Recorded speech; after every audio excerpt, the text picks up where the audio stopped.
In this episode, Ray's camera is soaked by a nasty jet boat pilot. Ray is blessed with a spectacular sunrise at Nugget Point. And in the deep south, the lush walls of McLean Falls make for beautiful images.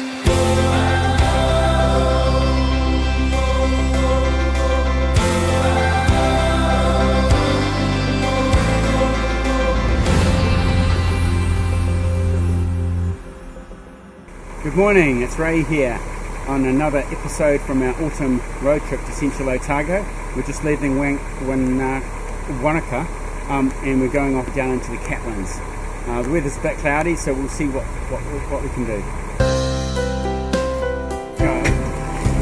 Today was mainly travel. Driving out of the lakeside town of Wanaka, we stopped by Puzzling World, where time seems to go backwards. And Lynette helped prop up the Leaning Tower of Wanaka.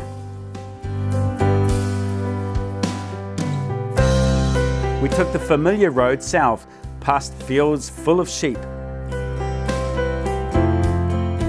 along empty roads towards the tourist mecca that is Queenstown.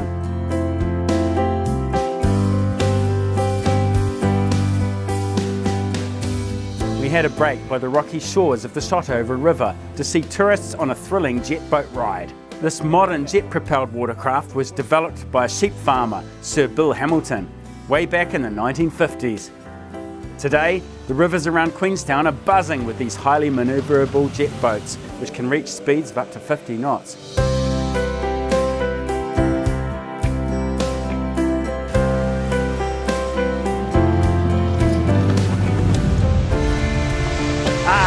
My camera's got soaked.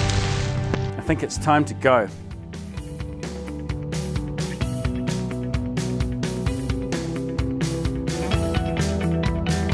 Late in the afternoon, we manoeuvred our car alongside Lake Wakatipu, down to the fertile farming flats of Southland.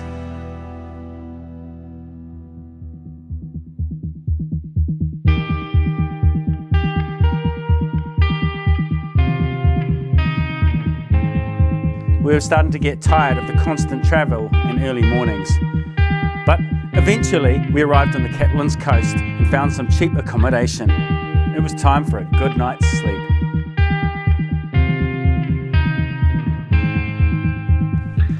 Well, we've just driven all the way from Wanaka to Arrowtown to Queenstown, Gore, and we've just arrived at Hillview Camp in the Catlins.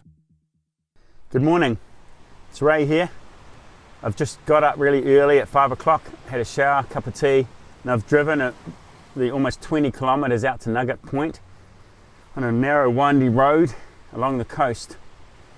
And I think from memory the walking track's about 5 minutes out to the lighthouse, and I'm going to climb a hill and try and get a good view looking down on it, waiting for the sunrise, waiting for that magic hour when everything lights up. The sky's clear, I'm feeling good. Let's go and do this thing. That's the view that we're looking at.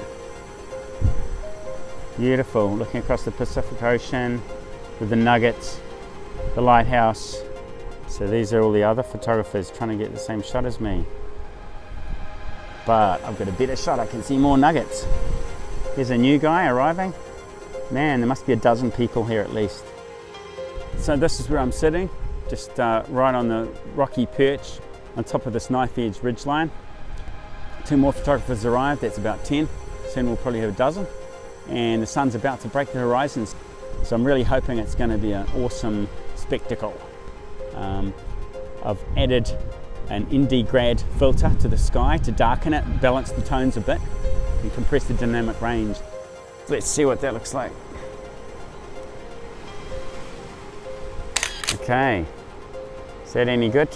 Yep, that's just what I wanted. That's just what I wanted, yep.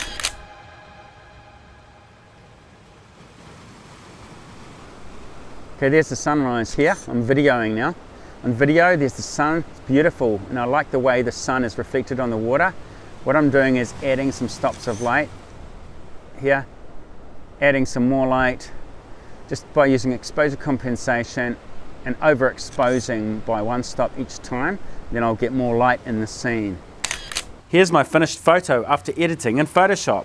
Next, I reframed my composition to exclude the sun once it fully crested the horizon.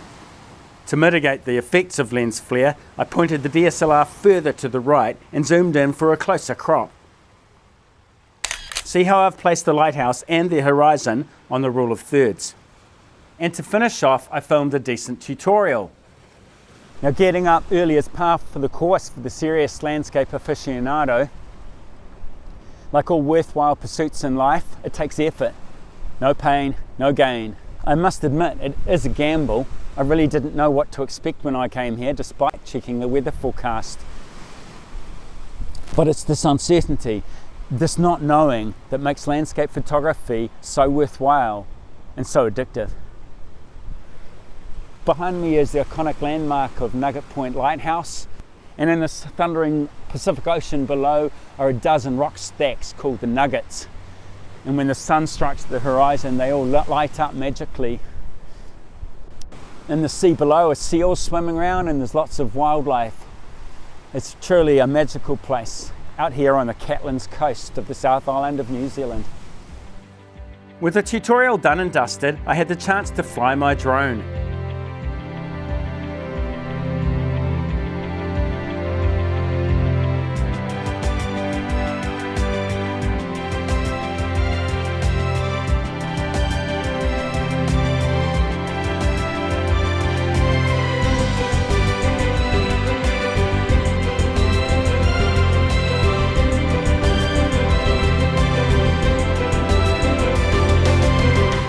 Place of primitive beauty, where humans are reduced in proportions by a huge wild seascape.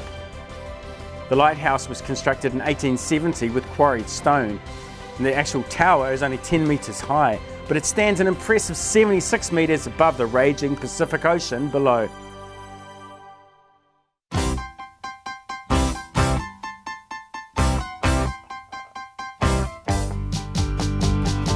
We now headed further south in search of more photo opportunities. In the tiny town of Owaka, we discovered this quirky collection of teapots.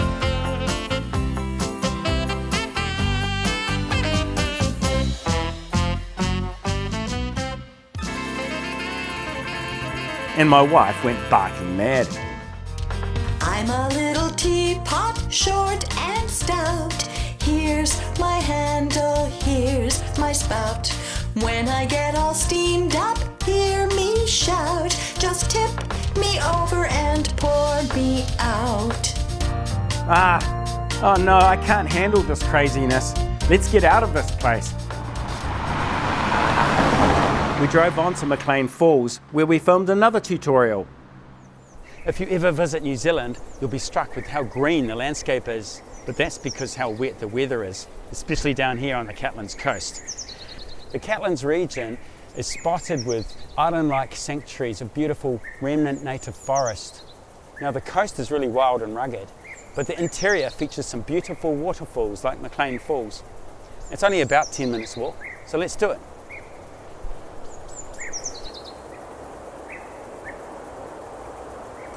It took us 20 minutes to penetrate the lush rainforest on an easy path.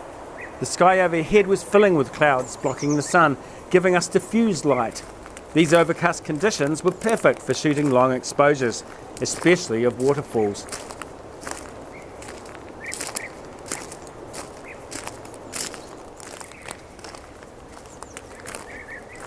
At the top waterfall, I continued with my tutorial. When shooting waterfalls, you don't want harsh, bright sunlight. You want cloudy skies with diffused light. Under harsh sunlight, you get too much tonal range, which the camera cannot record. Your eyes can see it. The camera will fill in the shadows or blow out the highlights. But in this wonderful soft light, this dark valley with the soft light, it's just perfect conditions for shooting waterfalls. I'm really in my element and enjoying myself. At first, I shot from head height and made a quick reference shot. It was okay. Then I added an ND filter to my lens to slow the shutter speed down to 1/3 of a second and used a cable release to avoid camera shake. I really enjoy blurring the water to show movement in the composition and the stark contrast between hard, immovable rocks versus soft, silky water.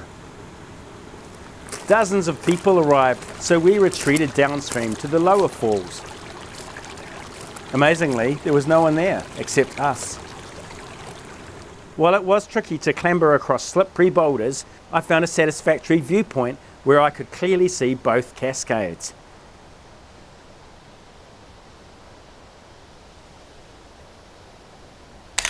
This is my initial wide-angle shot, but it had too much clutter in the foreground.